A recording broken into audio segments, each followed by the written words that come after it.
This episode contains graphic descriptions that some audiences may find disturbing. Listener discretion is advised.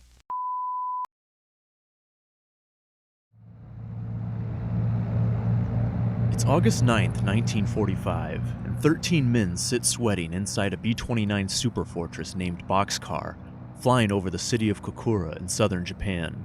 The 4-engine high-altitude bomber is a technological marvel and the largest aircraft used by the American military, but even it had to be stripped of armor and weaponry and retrofitted to carry this mission's payload.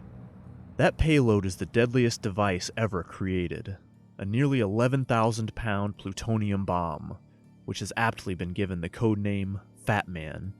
3 days earlier, a fellow B-29, the Enola Gay, dropped its brother bomb, Little Boy, over Hiroshima. That bomb represented mankind's first ever nuclear attack, and it brought horrific devastation, virtually flattening the city and killing some 70,000 people in the first day. From an operational standpoint, though, the mission had gone off without a hitch. Today, the Boxcar's objective is to drop the second atomic bomb on Kokura, an industrial center and home to a critical weapons factory. But so far, almost nothing has gone according to plan. The mission had originally been scheduled for 2 days later, August 11th, but an ominous weather forecast for the coming week condensed that timeline. So at 2:15 a.m. on the morning of the 9th, the crew boarded Boxcar on the Tinian Naval Base in the northern Mariana Islands. But while doing the final pre-flight inspection, they found that a pump malfunction had made the plane's 640-gallon tank of reserve fuel inaccessible. So the men all shuffled out, unsure what to do next. This would normally mean the mission had to be delayed or scrapped, but these were very special circumstances.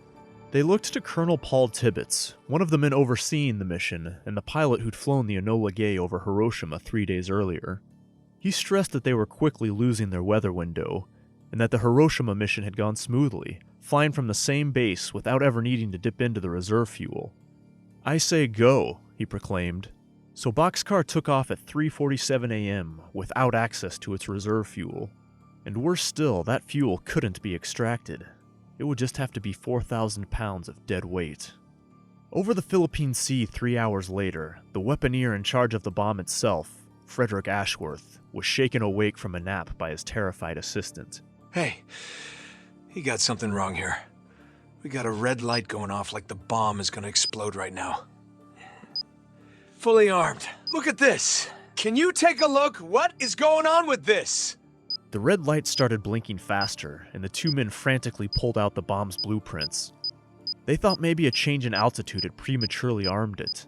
After taking off the bomb's casing and inspecting its switchboard, they realized that 2 of the switches had been mistakenly swapped. They flipped them to their correct positions and the light went off, no doubt prompting a big sigh of relief. At 9 a.m., Boxcar arrived over the southern tip of Japan, where it planned to rendezvous with 2 other B-29s, the Great Artiste and the Big Stink. The former was to take measurements of the bomb's blast, and the latter would take photos. The Great Artiste showed up 10 minutes after Boxcar, but Big Stink was nowhere to be found, so the 2 planes waited and waited and waited. Despite instructions to wait no more than 15 minutes, the planes circled for more than 45 excruciating minutes, burning up very precious fuel. Unbeknownst to them, Big Stink was also circling, but out of sight some 9,000 feet above. Confused, the pilot of Big Stink broke radio silence, asking those back at base, "Is Boxcar down?" But a spotty transmission resulted in those at Tinian hearing only, "Boxcar down." The base commander reportedly heard the news and ran outside to vomit. For the next several hours, many would go on believing Boxcar had crashed. But in fact, it had moved on with the mission with only the Great Artiste, unable to wait any longer. The Enola Gay, which was running weather reconnaissance that day, radioed from above Kokura that the skies were clear enough to proceed with the attack. But when Boxcar arrived at 10:45 a.m., the city was blanketed with smoke and ground haze. The weapons plant was to be the bomb's direct target, and the crew had been given strict orders to confirm it visually in the crosshairs, not by radar. If they dropped the bomb way off target, much of its explosive force could be wasted, and a demonstration of its power was one of the primary objectives. Radar was too prone to error to be relied on in this situation, but conditions thwarted visual targeting. There are differing theories as to why visibility had been reduced so significantly in the short time since Enola Gay's go-ahead message. Some think it was a simple change in weather, some believe it was smoke from the firebombing of a nearby city the day before. Then there's the possibility that people on the ground, alerted by the Enola Gay earlier, had purposely created steam and smoke to obscure the city. Whatever the cause, Boxcar's bombardier, Kermit Behan, couldn't find his target. As the plane completed its first unsuccessful pass over the city, flak from anti-aircraft fire began bursting nearby. The plane turned to make a second pass, and tension began to mount among the crew. They were becoming seriously concerned about their fuel. But Boxcar flew over Kokura once more, again without finding its target, and flying through an even thicker field of flak. Commander Charles Sweeney, who was piloting the plane, decided to make a third pass. But yet again, Behan was unable to get a visual on the target. By now, the increasing flak was getting very close, and radar showed that Japanese fighter planes had taken off. The 3 unsuccessful passes over Kokura at low altitude had taken nearly an hour and consumed a lot of fuel. There wasn't enough for another pass, and the skies were becoming too dangerous anyways. By now, the plane had no hope of making it back to the Tinian base as planned. It could possibly make it to Okinawa, the nearest friendly landing strip, but only if it was unburdened of its 11,000-pound payload. So, the decision was made to move on to the backup target, Nagasaki, a port city and home to 250,000 people. Boxcar banked south, nearly colliding with the Great Artiste in the process. En route to Nagasaki, several of the crew were resigning themselves to the possibility that they weren't going to make it home. Or at the very least, they wouldn't be landing smoothly on a runway. One of the pilots wrote in his mission diary, Less than 2 hours of fuel left. Wonder if the Pacific will be cold. 20 minutes later they approached the city. This time they would only get one chance. If they failed to drop the bomb on the first and only pass, they would have to ditch it in the ocean to have any chance of making it to Okinawa. After already making several questionable decisions, it could not have been an enticing prospect to tell superiors that they'd not only failed the mission, but also lost a $2 billion atomic bomb, currently the only one left in the US arsenal. So, it was especially disheartening when they arrived in Nagasaki and saw that it too was obscured by cloud cover. Nevertheless, the bomb bay doors were opened. Ashworth decided that if a visual couldn't be made on the target, radar would have to suffice. They flew for several minutes and still saw nothing but clouds below. But then toward the end of the pass, Bombardier Behan shouted, I see it! I got it! A small hole in the clouds had apparently emerged just enough to see his target, and just in the nick of time. Whether or not this was true would later come into doubt, but regardless, less than a minute later, he yelled, Bombs away! Fat Man was released, Boxcar banked hard, and accelerated full throttle.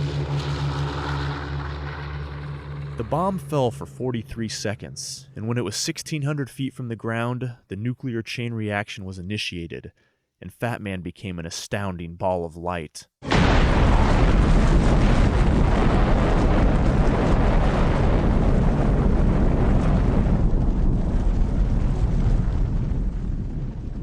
Co-pilot Frederick J. O'Levy later recounted, Suddenly, the light of 1,000 suns illuminated the cockpit.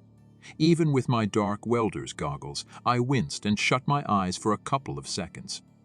I guessed we were about 7 miles from ground zero and headed directly away from the target. Yet the light blinded me for an instant. I've never seen anything like it. Biggest explosion I've ever seen. In fact, it was the biggest explosion anyone had ever seen. The biggest man had ever created, and the crew feared it was catching up to them. Commander Sweeney had also been present at the Hiroshima bombing in the Great Artiste, which had also served as the instrument plane on that mission. He said the Nagasaki mushroom cloud was rising faster than that at Hiroshima. It seemed more intense, more angry, he later recounted. It was a mesmerizing sight, at once breathtaking and ominous. Unbelievably, after they'd made the pass and dropped the bomb, Sweeney decided to spend even more time and fuel to circle back and get a better look at the explosion. As the plane neared, though, someone yelled from the back of the plane that the mushroom cloud was coming toward them, gaining on them every second. Sweeney banked away and steered downward, trying to gain speed to put distance between the plane and the expanding mushroom cloud. For several minutes, the crew couldn't tell whether or not they were outrunning it. Eventually, it began to recede behind them as they made a beeline toward Okinawa. They were now critically low on fuel. Ashworth told the crew to put on their life jackets and say their goodbyes to one another. An ocean landing was likely, and a subsequent rescue was not. Miraculously, though, the boxcar made it the 450 miles to Okinawa. Having showed up unannounced, the crew desperately tried radioing for clearance to land, and when they got no response, they fired distress flares to warn the ground. As boxcar descended toward the runway, one engine died from fuel exhaustion. It touched down hard, going 30 miles per hour faster than normal, then bounced back up 25 feet in the air. It landed again, then swerved, narrowly avoiding a row of parked B-24 bombers. Finally, the plane slowed, just as a second engine died. They had made it by the very thinnest of margins. There was probably no more than a minute's worth of fuel left for the remaining two engines. As fire trucks and jeeps pulled up, Sweeney reportedly told his crew not to tell anyone what had happened on the mission. And indeed, there would be conflicting accounts in the years ahead. For now, though, the crew was exhausted, but relieved to be alive. However, tens of thousands of men, women, and children back in Nagasaki were not. Despite Bombardier Behan's insistence that he had a visual confirmation on the munitions plant, the bomb ended up going off nearly a mile and a half off target. An unsurprising margin of error for radar identification, but pretty surprising if it was a visual ID by one of the Army's most skilled bombardiers. The result was that instead of Ground Zero being a critical military target, it was an almost entirely civilian area of Nagasaki, full of homes, schools, churches, and hospitals. As Boxcar's crew had a meal, refueled, and flew back to Tinian later that night, Nagasaki was in agony. Many residents had been completely vaporized, and many more were in the process of dying gruesome, agonizing deaths that would take hours, days, even months. Others would ultimately survive, but live out their lives scarred, disfigured, sick, traumatized, and made pariahs in their own country. Naturally, the question soon arose, was it worth it? The atomic bomb attacks on Japan were controversial from the moment they happened.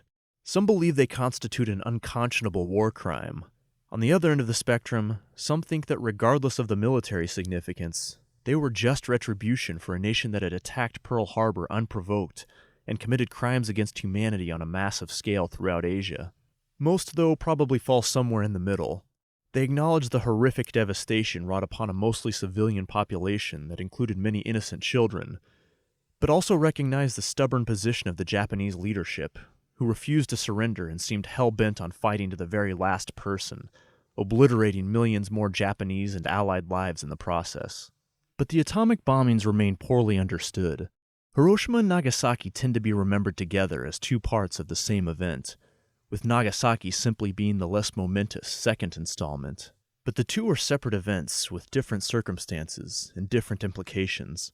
Some historians who defend the bombing of Hiroshima have a much harder time with Nagasaki. The bungled boxcar flight was just the cherry on top a cake of miscalculations, rushed decision-making, and revised history surrounding the second and, knock on wood, last use of a nuclear weapon in combat.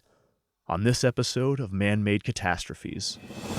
As far as the eye can see, stretch scenes of desolation and ruin. Shoot everything, man, woman, children. The result is a prolonged period of concealment by government. And the daily news reports of body counts and the almost frenzied search for what went wrong. The troops have been firing indiscriminately. If this all looks tragically familiar, it is. Man-Made Catastrophes. On April 12, 1945, Vice President Harry Truman was wrapping up a long day presiding over the Senate and planning to meet the Speaker of the House for a drink.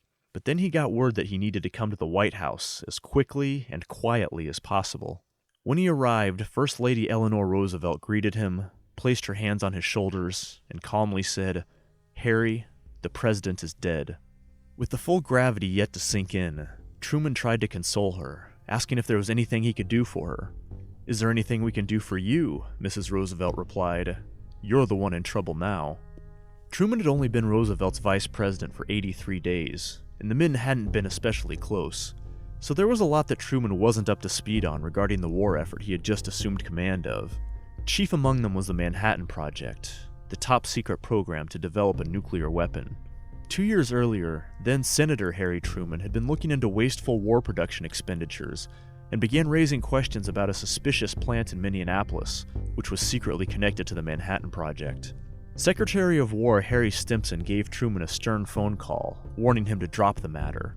Now, just minutes after being sworn in as president, Secretary Stimson pulled him aside to tell him that a new weapon was being developed with almost unbelievable destructive power. It was the first inkling Truman ever had of the bomb, and he later recalled being somewhat puzzled by the news. But 12 days later, he was fully briefed on the Manhattan Project by Stimson and the project's leader, General Leslie Groves. But contrary to the popular belief that Truman had a set of pros and cons placed before him and a big decision to make about whether to use the bomb or not, he actually had very minimal involvement going forward.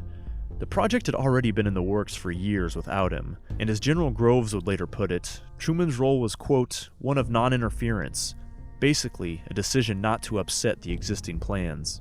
For his part, though, Truman didn't seem to have any reservations about using a weapon that could potentially end the war.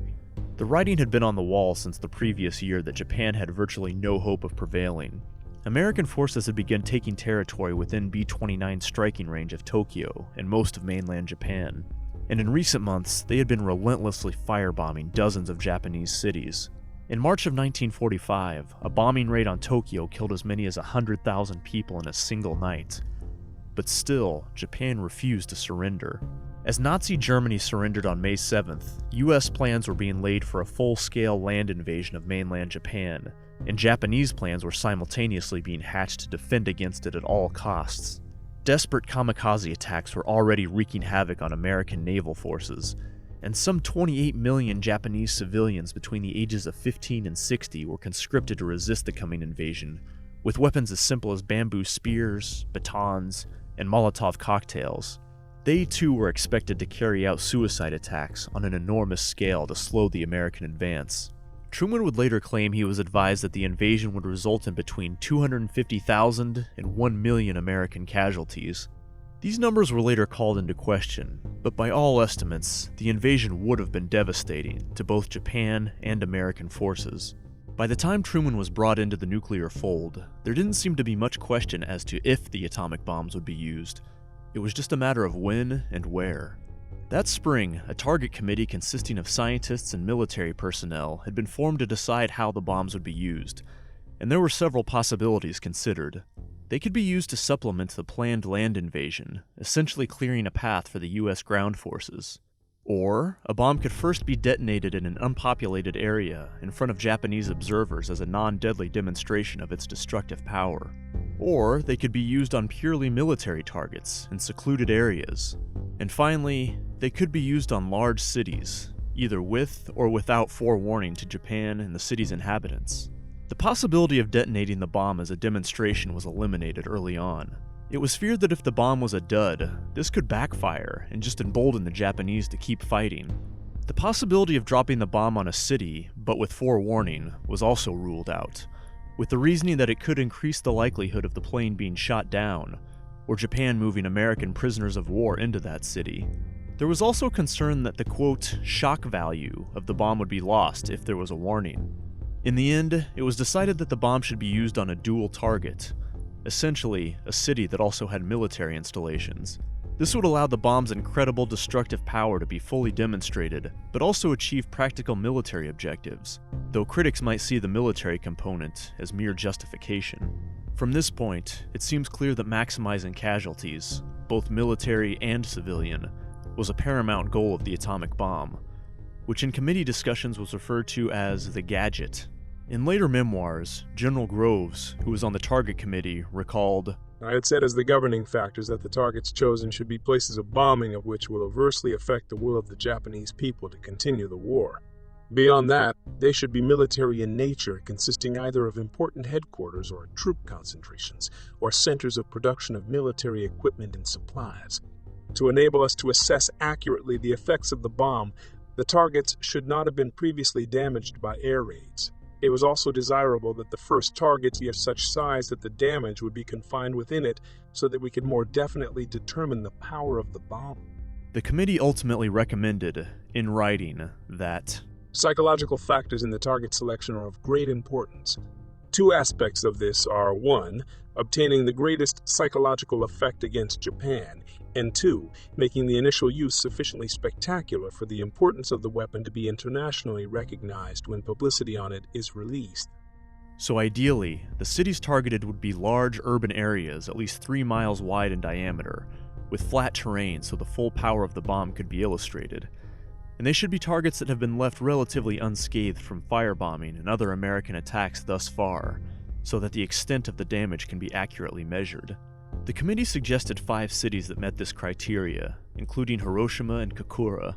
Another city on that list was Kyoto, the ancient capital of Japan, which now also had many universities. The committee reasoned that this target is an urban industrial area with a population of 1 million. It is the former capital of Japan, and many people and industries are now being moved there as other areas are being destroyed. From the psychological point of view, there is the advantage that Kyoto is an intellectual center for Japan, and the people there are more apt to appreciate the significance of such a weapon as the gadget. It shouldn't be surprising that by this point, the atomic bombs were largely seen by military figures as potential instruments of terror. The American firebombing campaigns that had laid ruin to Tokyo and dozens of other cities had made little pretense of having strictly military objectives. They had sought to destroy the Japanese public's morale and will to continue the war. Civilian deaths were a feature, not a bug. Now, the A-bombs had the potential to amplify this terror. After the war, Secretary of War Stimson would write that the atomic bomb was more than a weapon of terrible destruction. It was a psychological weapon. Stimson had his limits, though. He asked Truman to take Kyoto off the target list. The ancient Japanese capital had major cultural, religious, and historical significance, and Stimson was apparently personally fond of it. He worried that destroying the city could cause particular bitterness among the Japanese and complicate post-war reconciliation. In persuading Truman, he reportedly contrasted the civilian importance of Kyoto with the military installations Hiroshima had. Truman agreed to take Kyoto off the list, but the conversation with Stimson apparently left him with an exaggerated perception of Hiroshima's military significance. On July 25th, he wrote in his diary, "This weapon is to be used against Japan between now and August 10th. I have told the Secretary of War, Mr. Stimson, to use it so that military objectives and soldiers and sailors are the target, and not women and children. Even if the Japs are savages, ruthless, merciless, and fanatic, we, as the leader of the world for the common welfare, cannot drop that terrible bomb on the old capital or the new. He and I are in accord. The target will be a purely military one, and we will issue a warning statement asking the Japs to surrender and save lives. I'm sure they will not do that, but we will have given them the chance." Taking Kyoto off the target list was one of the few direct interventions Truman actually made regarding the bomb's use. But from that point, all the way through both atomic attacks, Truman's diary and public statements seemed to suggest he didn't really comprehend how many civilians would be killed. Nagasaki wasn't on the initial list of 5 recommended targets. Compared to other cities, it did appear a poor choice, with its hilly terrain, POW camp housing Allied prisoners, and the fact that it had already been subject to multiple conventional bombing raids. Years later, General Groves would admit that in retrospect, he really had no idea how or when Nagasaki had been brought into the picture. In late April, it was on a very early list of 17 possible cities, but it was soon eliminated, and it wouldn't show up again as a potential target until after Truman agreed to remove Kyoto at the end of July. It was a little more than 2 weeks before Nagasaki would ultimately be reduced to rubble. The decision to use the atomic bombs on urban areas had essentially been sealed by early June. Then, on July 16th, it was no longer a theoretical plan. That day, the Trinity test in the New Mexico desert became the world's first ever nuclear detonation. The United States now knew, without a doubt, it had a city-erasing weapon. At the time, Truman was in Soviet-occupied Germany to attend the Potsdam Conference with British Prime Minister Winston Churchill and Soviet leader Joseph Stalin to discuss the future of post-war Germany and the still unfolding war with Japan. Truman was told of the successful test and briefed Churchill, his close ally, in detail. To Stalin, though, he was more guarded, telling him simply that the US now possessed a, quote, new weapon of unusual destructive force. Stalin had little to say on the matter, coyly telling Truman to make good use of it on the Japanese. In fact, thanks to espionage, Stalin had known about the Manhattan Project long before Truman ever learned of it. Stalin also offered Truman some good news. saying that the Soviet Union still planned to break the neutrality pact it had signed with Japan in early 1941 and enter the Pacific War within 3 months of Germany's defeat. It intended to begin its attack on Japan in occupied northern China on August 15th. One widely held belief posits that dropping the atomic bombs actually had more to do with the Soviet Union than Japan. According to this theory, the US hoped to end the war before the Soviet Union could get involved, so as to minimize its role in a post-war Asia, and prevent the sort of partitioning of Japan that ultimately befell Germany and Korea. But historians have challenged this view. Truman never gave any indication that he didn't want the Soviet Union to join the Pacific War. It was far from certain that the atomic bombs alone would force Japan's surrender. In fact, given that non-stop firebombing hadn't broken Japan's will, there was little to suggest that atomic bombs would. An American land invasion was still being planned, and the Soviet Union opening another front would only help in that effort and mitigate American losses. To wit, in a letter to his wife from Potsdam, Truman wrote, "I've gotten what I came for. Stalin goes to war August 15th with no strings on it. I'll say we'll end the war a year sooner now. Think of the kids who won't be killed. That is the important thing." If the US truly didn't want the Soviet Union getting involved, it had ample opportunity to try to dissuade it, and it would have made little sense to inform Stalin, even in vague terms, about the atomic bomb's existence at Potsdam. If keeping him out of East Asia was the goal, that would have risked pushing him to expedite the invasion plans, something he did in fact end up doing. Sidelining Stalin was undoubtedly a thought in the minds of some US military and political leaders. But while the atomic bombs may ultimately have had the effect of preempting Soviet influence in post-war Asia, there's little evidence that this was a significant motivation for their use. By most accounts, Truman and the top US leadership wanted the war to end as soon as possible. Atomic bombs and a Soviet invasion were both seen as means to this end. Potsdam concluded with an ultimatum to Japan to surrender unconditionally or face prompt and utter destruction, though the exact nature of that destruction wasn't specified. The declaration also made clear that Japan would have to accept democracy, Japanese war criminals would be prosecuted, and those leaders who'd pushed the country to military conquest would be removed from authority. Some of Truman's advisors recommended including a clause that guaranteed the retention of the emperor after surrender, but it didn't make the final cut. Had that bit been included, history could have been very different. So for all Japan's leaders knew, surrendering could mean their own prosecution and execution, all the way up to the emperor himself. Japan's 6-man Supreme Council for the direction of the war would have the final say on surrender, and there had to be unanimous consent. Some members were eager to end the war, but a hawkish faction was determined to fight to the end. Unable to reach a consensus, the Potsdam Conditions and call for surrender were rejected. The ultimatum was signed only by the United States, UK, and China. The Soviet Union was not included, as it had yet to formally break the neutrality pact and declare war on Japan.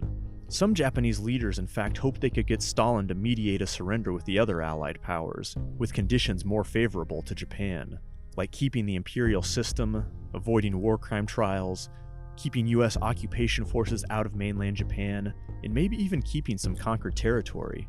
They thought it might be in Stalin's interest to push for concessions that would mitigate the American post-war footprint in Asia. So in June and July, top Japanese leaders made overtures to the Soviets to this effect, but to no avail. Unbeknownst to them, the Soviet Union was already planning an invasion. While still at Potsdam in late July, Truman gave final authorization for the military to use the atomic bombs as soon as they were ready, but not before August 2nd. From that point on, he had no input as to exactly when and where the bombs would be dropped.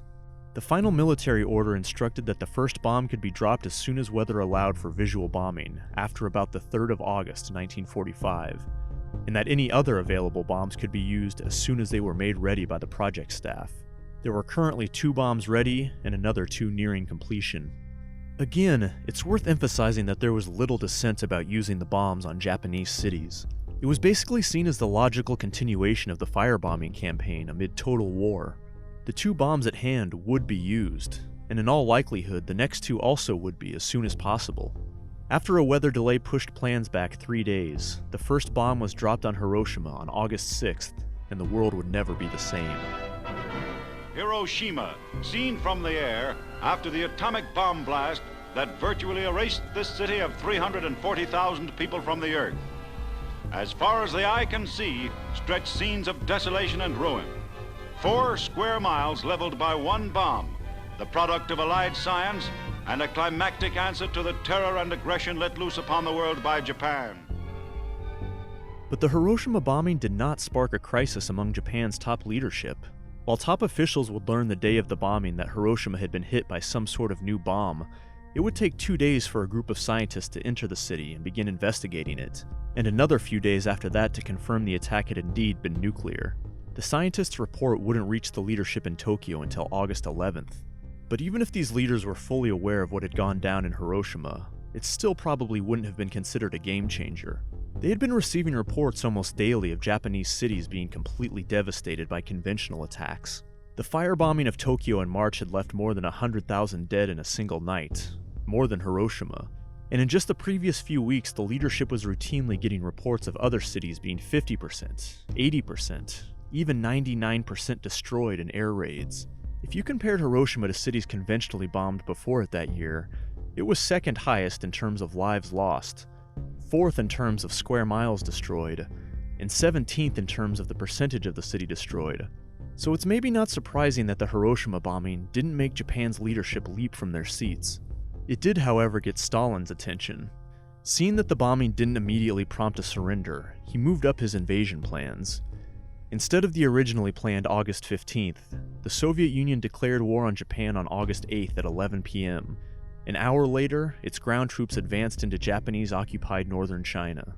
That did make Japan's leadership perk up. With the Soviet declaration of war, 2 of the last remaining pathways to favorable surrender terms all but closed. Stalin's invasion obviously meant he would not be playing the role of mediator, so the diplomatic route was gone, and his opening of another front in the war virtually ended any possible military route.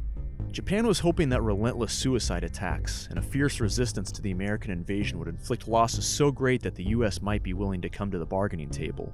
But the Soviet invasion shredded that calculus. Instead of just an American invasion from the south, which wasn't expected for another 3 months, another great power was invading, possibly reaching mainland Japan much sooner, and from the north, which was far less fortified. And if his war with Germany was any indication, Stalin seemed less bothered by high casualties than the Americans. The Soviet invasion also presented the frightening prospect of a post-war Soviet occupation. The Soviet Union's rigid communism likely had no room for the Japanese emperor to remain in place, even as a figurehead, and the country would likely impose dramatic social and ideological changes on Japanese society. The Americans, on the other hand, were viewed as more pragmatic, less likely to enforce sweeping societal changes, and more willing to help Japan rebuild. Basically, it was the lesser of 2 evils. Just hours after learning of the Soviet invasion on the morning of August 9th, the Supreme Council called an emergency meeting in Tokyo. Prior to the meeting, the Prime Minister and Council member Kentaro Suzuki spoke with Emperor Hirohito and received his blessing to go ahead with unconditional surrender in accordance with the Potsdam terms, if that's what the Council decided on. When the meeting began, there was reportedly a very somber mood. Japan's position had gone from bad to hopeless, literally overnight. Suzuki informed the Council that the Emperor wanted to end the war quickly. One member advocated surrendering with the sole condition that the Emperor be preserved, but the hardline faction insisted on additional terms that were certain to be rejected by the Allies. The Council remained deadlocked 3-3. As they continued their heated debate throughout the morning, the boxcar closed in on Nagasaki.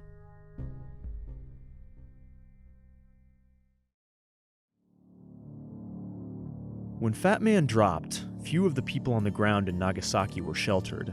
Several recent air raid siren warnings had been false alarms, including that very morning. So when 2 B-29s approached Nagasaki, they either weren't noticed or weren't considered threatening enough to yet again send the city's residents scrambling for shelter. Some children playing on the street noticed 3 parachutes gently descending from the clouds, measuring devices dropped by the great artiste. Seconds later, a blinding light several times brighter than the sun blanketed the city, followed immediately by an ungodly explosion that packed the force of 21,000 tons of TNT. The center of the blast was hotter than the sun, and the ground below reached as hot as 7,000 degrees Fahrenheit, about 4 times hotter than cremation temperatures. It reduced any living thing in the immediate vicinity to ash. Some people even had their shadows permanently burned into the ground beneath where they stood at that moment. The explosive force of the bomb barreled through the city at 2.5 times the speed of a Category 5 hurricane, blowing away anything or anyone standing in its way. Nearly everything within half a mile, including huge concrete and brick structures, was destroyed, and virtually all homes within a mile and a half disappeared. Even some structures more than 4 miles away collapsed. If people were far enough from the hypocenter to avoid being incinerated or carbonized, they were thrown violently through the air hundreds of feet into the side of buildings or back down against the searing hot ground. As buildings like the Nagasaki Medical College or Hiroshima Elementary School burned or began to crumble, people leapt out the windows trying to escape, usually in vain. A mile from ground zero, clothing ignited, deadly flash burns seared into people's exposed skin, and glass shards and other debris shot through their bodies. At 2 miles, people still suffered terrible burns and often became stuck in the scorching hot rubble of collapsed buildings. Even 5 miles away, microscopic flying debris ripped into people's skin, and windows as far as 11 miles away shattered. As the fireball from the blast ascended upward, it created a suction effect, sucking much of the debris and dust back toward it. This dealt the final death blow to many buildings that were still standing, and those still alive heard collapses all around them as they were dealt a second punch of flying debris. The mushroom cloud continued rising upward to more than 11 miles at its peak, blocking out the sun. As the hurricane of fire finally settled, many of those who'd survived began pulling themselves from the rubble. They stood to see what had been a bustling city just minutes ago, now a charred wasteland, blanketed overhead by a heavy cloud of smoke and dust. Mounds of blackened rubble, still smoking, were all that remained of the neighborhoods. Nearby hillsides that had been lush with green summer vegetation were now scorched and desolate. Some people just beyond ground zero remained laying down, burned so badly they couldn't move. Others stood, only to limp a few feet before dropping dead. 20 minutes after the explosion, ash that had been seeded in the clouds by the blast began to fall as an oily black rain. Those who could were now moving to seek help. Witnesses would later recount scenes straight out of a horror movie. Some people looked as if they had tattered clothing hanging down from their bodies, but in fact, it was their melted, drooping skin. Some tried touching what they thought to be their clothing, only to find bare, blackened, slimy skin peeling away. Others were missing body parts, or had eyeballs dangling out from their sockets. One woman who had used her hands to shield her eyes from the blast found that her face was now melted into her palms. Survivors would later describe these burn victims as unlike humans, or no longer of this world. Those who were able staggered through the still intense heat, passing charred, dismembered bodies on their way, as well as those moaning through their last breaths, begging for help, water, or simply reciting their names and addresses in hopes that someone could relay word of their fate to their families. A grim parade of bloody, mutilated survivors lurched towards streams and other water sources, seeking relief from heat, burns, and dehydration. Some waded in and cupped water into their mouths, only to fall dead within minutes. The Urakami River that ran through town drew thousands, but quickly became a scene of floating mass death. One survivor named Shigeko Matsumoto, who was just half a mile from ground zero, had been lucky enough to be at a bomb shelter when the bomb hit.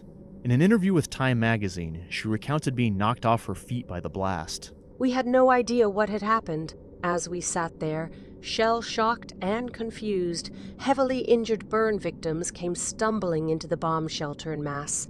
Their skin had peeled off their bodies and faces and hung limply down on the ground in ribbons.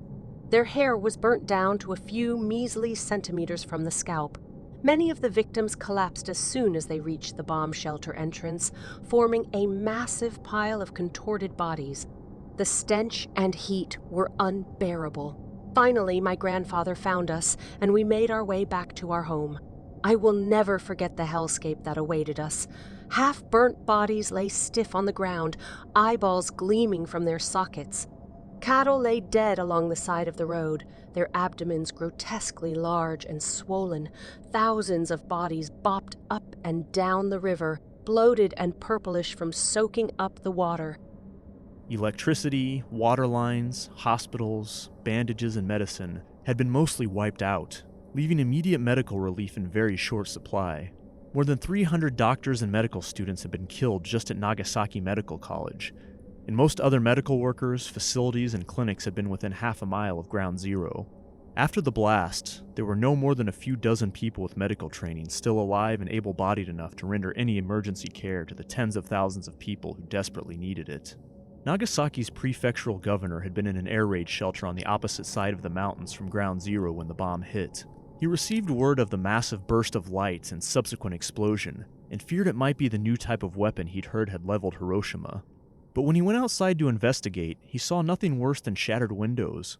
Police stations from around town he was in contact with similarly reported minimal damage, so he sent telegrams to other government departments, reporting that while it may have been a smaller version of the sort of bomb that hit Hiroshima, it had not caused significant damage or casualties.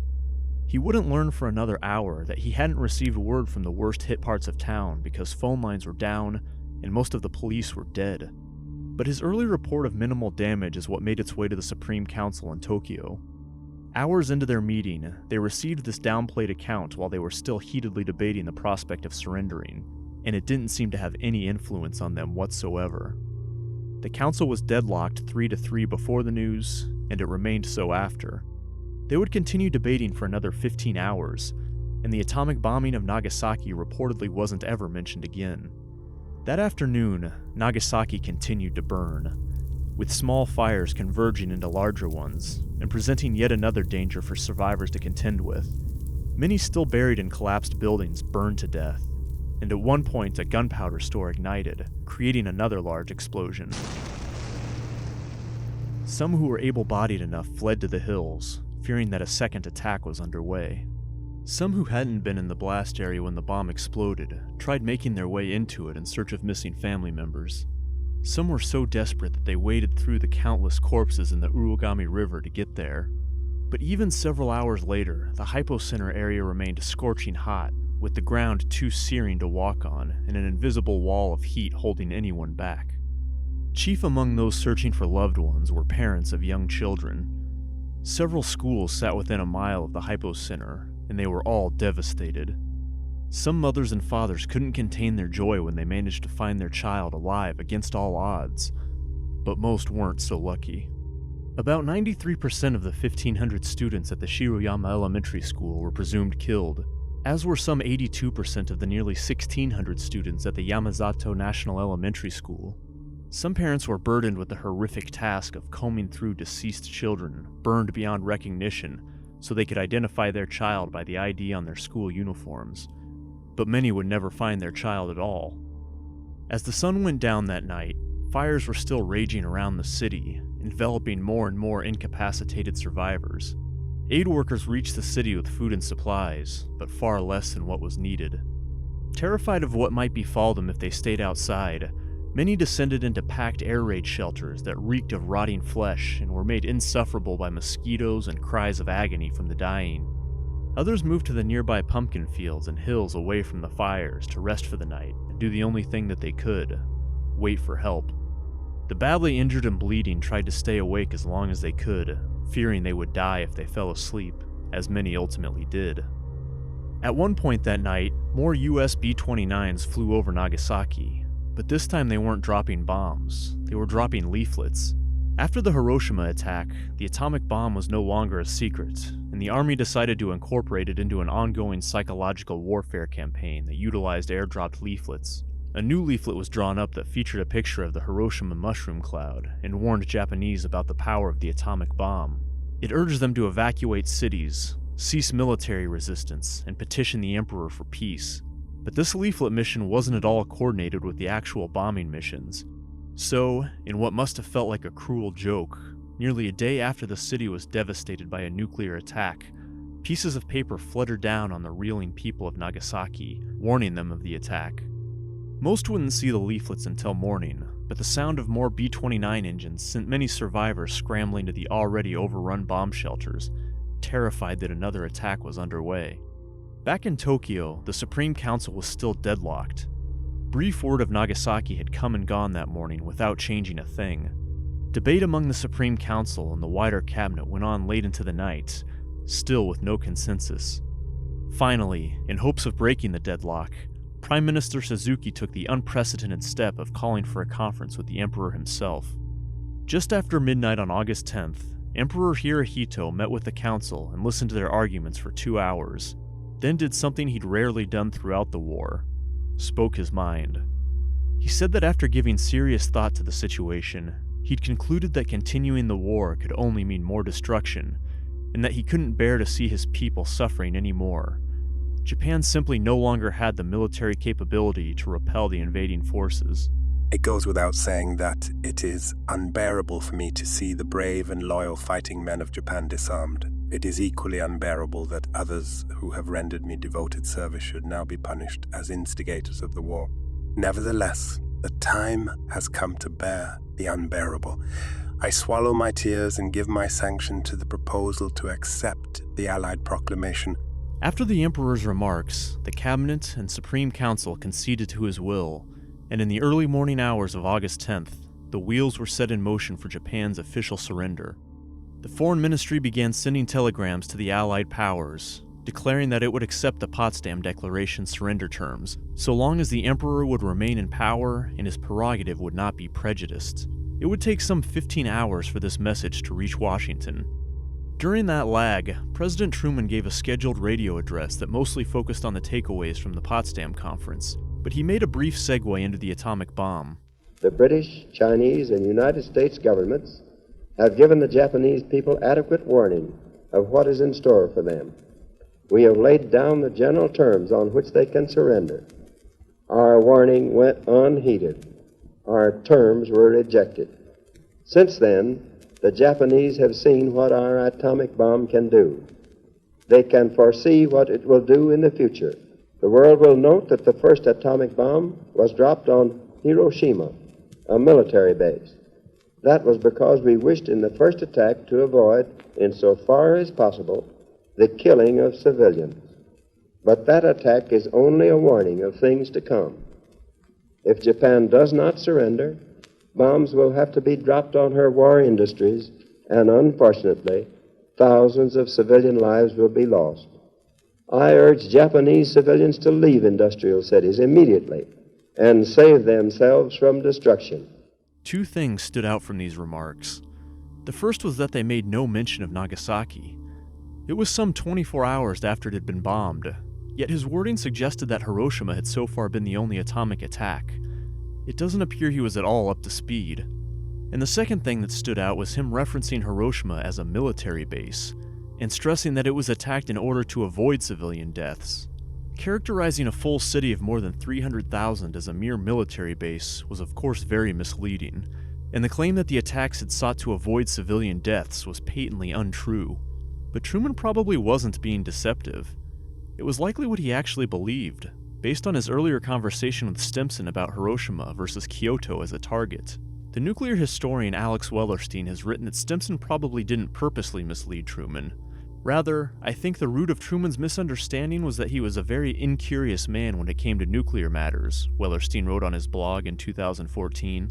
He liked the idea of the bomb as a source of political power, but he didn't really get into the details of how it was made or used, not in the way Roosevelt did, and not in the way Eisenhower would.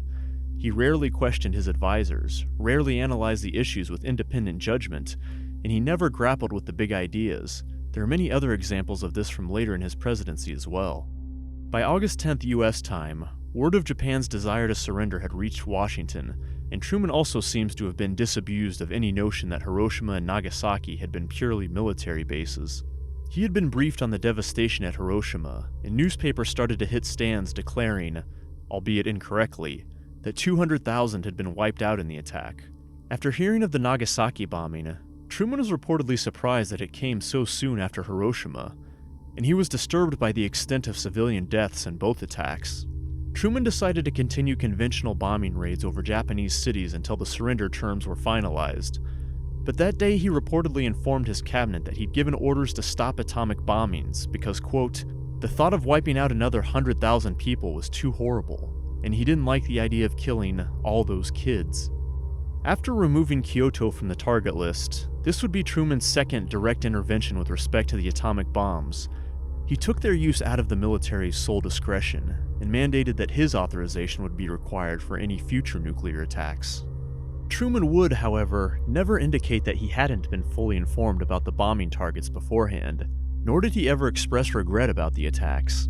After the bombings, a prominent Protestant clergyman had written to Truman, imploring him to cease the, quote, indiscriminate, destructive atomic bombings until Japan had had time to understand their effects and reconsider surrender.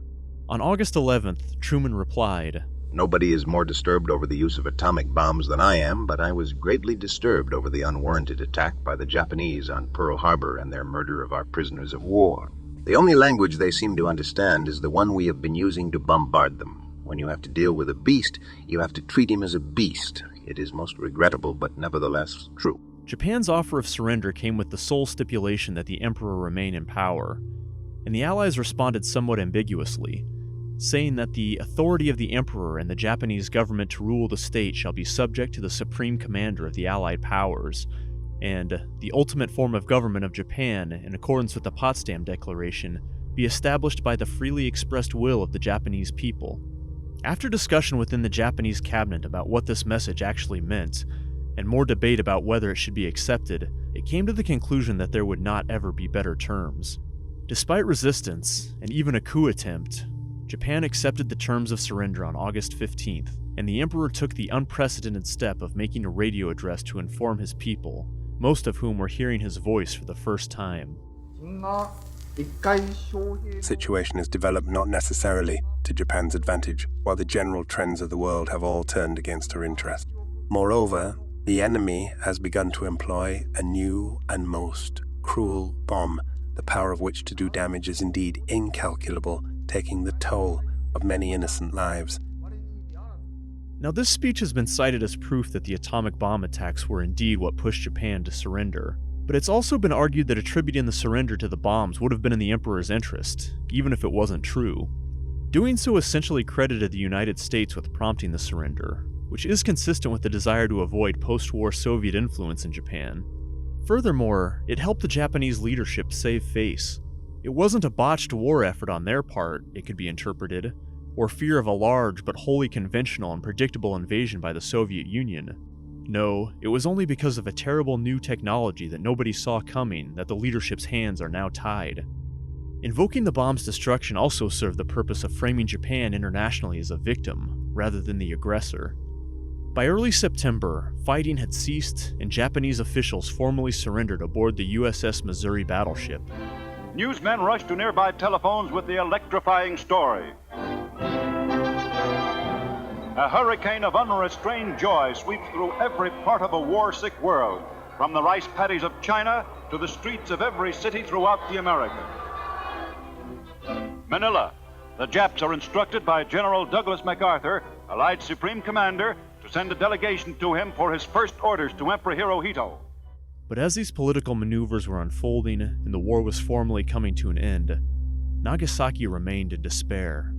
In the days after the bombing, many died slow, painful deaths from their injuries before help could ever reach them. Many remained sprawled out in the rubble or in the fields for days, too weak to resist as maggots and other insects overwhelmed them and fed on their wounds. Others had stood up after the bombing, thinking they'd managed to escape it relatively unscathed. But then they began to get sick. Hair fell out, faces and limbs swelled, purple spots began appearing on people's bodies, they started to vomit and cough up blood, skin began to rot and hemorrhage, infections spread unchecked, with white blood cells no longer able to fight off bacteria. People who'd seemed more or less okay after the blast were now dropping dead, especially those who'd been close to the hypocenter or had drank the black rain. The scientists that developed the bombs knew there would be radiation, but even they were blindsided by how extensive and long-lasting its effects would be. In the years ahead, bomb survivors would develop leukemia and all manner of cancers at far higher rates than the general public. Eventually, these survivors would come to be known as hibakusha, literally translating to person affected by exposure. For the rest of their lives, they, and even their children, would experience discrimination, even if they had no visible scars or marks from the bombing. To this day, there are still widely held beliefs that the radiation effects are contagious or hereditary. Hibakusha would forever encounter difficulty finding work and romantic partners. For those permanently left with scars, burns, or disfigurement, it was even worse. But much of the devastation in Hiroshima and Nagasaki would stay hidden for years. As reports first started to trickle out of Japan of terrible radiation-inflicted illnesses, U.S. military officials, including General Leslie Groves, dismissed them as Japanese propaganda. In a later Senate testimony, Groves even went so far as to claim that death from radiation exposure is, quote, without undue suffering, and actually a very pleasant way to die. The Japanese media was initially led to believe General Douglas MacArthur, now the supreme commander of the U.S. occupation forces in Japan, was a champion of press freedom, but instead, he quickly instituted strict censorship that banned criticism of the Allies and U.S. occupation forces. Newspapers had to submit all articles to the Occupation Censorship Office for approval. Books, film, radio, telegraphs, and other materials were closely monitored by a staff of nearly 9,000 censorship personnel, making sure nothing was distributed within Japan or sent in or out of the country that didn't meet guidelines. This extended even to scientific studies by Japanese scientists of the bomb's effects, and any mention that this censorship was happening was, itself, censored. So photos, accounts, and studies of the destruction and ongoing devastation at Hiroshima and Nagasaki were suppressed for years. And this censorship didn't just apply within Japan. A month after the bombings, the U.S. War Department sent a secret memo to American media outlets requesting that any reports about the atomic bombs be submitted to the department for approval before publication. As was common practice at the time, most outlets complied. Some foreign journalists, though, managed to elude occupation barriers and make their way into the bombed cities. Australian journalist Wilfred Burchett made it to Hiroshima and published reports confirming what he called an atomic plague. An American reporter for the Chicago Daily News named George Weller also evaded occupation forces to become, as he described it, the first free Westerner to enter Nagasaki. He described horribly burned survivors and wrote vivid accounts of children suffering from a terrible and mysterious Disease X. Nearly a month after the bombing, he wrote that men, women, and children with no outward marks of injury were dying daily in hospitals, some after having walked around 3 or 4 weeks thinking that they had escaped. But they are dead, he wrote. Dead of the atomic bomb, and nobody knows why. He added that Japanese had repeatedly asked him if Americans would soon be coming with a cure for Disease X. But most of Weller's reports would remain unpublished for more than 60 years. U.S. censors in Tokyo blocked tens of thousands of words from his dispatches and dozens of his photos. These censored reports wouldn't see the light of day until Weller's son published them in 2005. Though the U.S. drafted Japanese constitution that took effect in 1947 guaranteed freedom of speech and press, censorship would remain the reality for the duration of the U.S. occupation until 1952. While it was suppressing negative coverage of the atomic bombings, the U.S. military was pushing its own narrative about them. In a lengthy 1947 article published in Harper's Magazine, Secretary Stimson recounted the decision-making process that led to the bombings, and asserted with complete conviction that they had been necessary to end the war, and that they had saved potentially millions of lives. Nowhere mentioned were the horrific, unstudied effects of radiation, the enormous number of children killed, an admission that civilian deaths were an explicit goal, or any acknowledgement of mistakes that were made, like the off-target bombing in Nagasaki. There was no mention of the Soviet invasion and any effect it might have had on surrender, or any explanation as to why the Nagasaki bombing had come just 3 days after Hiroshima. There was no indication that Truman perhaps didn't fully understand what he had signed off on. For his part, Truman would only harden in his stance that the bombings had been the right move, though he did note that his decision had been based on Stimson's recommendations. Nearly 20 years after the war, long after he'd left office, Truman addressed criticism of the bombings. Now, there are a lot of crybabies around who are talking about what ought to have done, and Obama ought to have had a demonstration in Japan before he killed all those people. But I had the authority of the best man in the business, and that is Henry L. Stimson, that the only operation that the Japanese would understand would be one that would show them what it was, and that's what happened. And it stopped the war. I don't care what the crybabies say now, because they didn't have to make the decision. Though more comprehensive accounts of the bombings would come out in the decades after the war, this narrative would largely become cemented in Americans' historical memory. The atomic bombs alone had ended the war, and they saved millions of lives. This narrative was not without substantial dissent, though. even within the US military. A month after the bombings, commander of the US Pacific Fleet Chester Nimitz said, quote, "The Japanese had in fact already sued for peace. The atomic bomb played no decisive part, from a purely military point of view, in the defeat of Japan." Fleet Admiral and later Chief of Staff to President Truman, William Leahy, would say in 1950 that the use of the bombs at Hiroshima and Nagasaki was of no material assistance in our war against Japan. The Japanese were already defeated and ready to surrender because of the effective sea blockade and the successful bombing with conventional weapons. The lethal possibilities of atomic warfare in the future are frightening. My own feeling was that in being the first to use it, we had adopted an ethical standard common to the barbarians of the Dark Ages. I was not taught to make war in that fashion, and wars cannot be won by destroying women and children.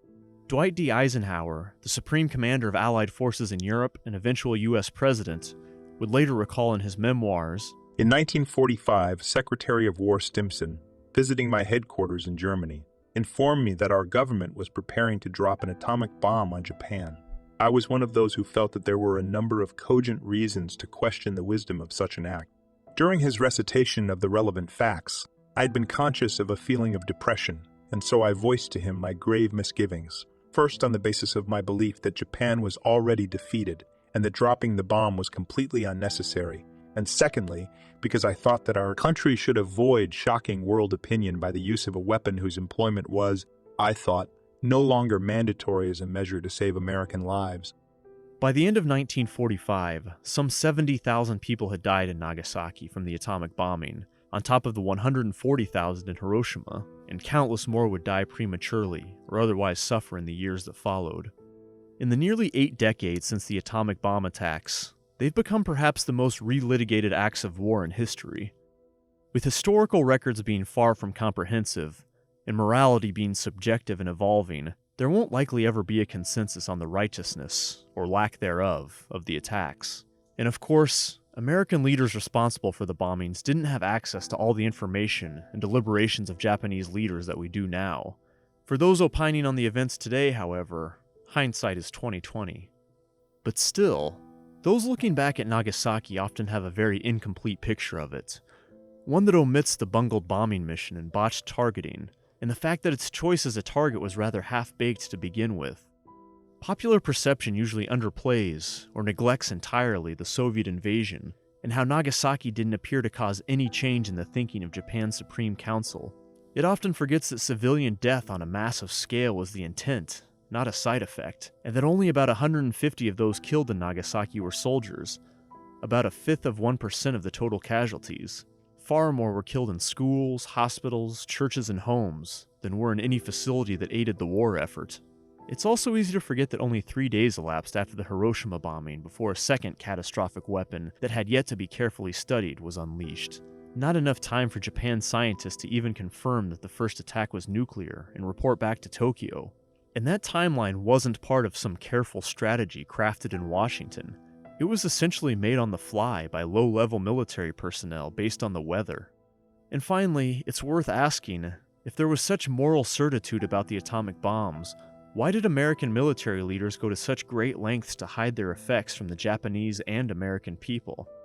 We'll never know all the dynamics that were in play, and reasonable minds will probably forever remain split on the necessity of the atomic bombs.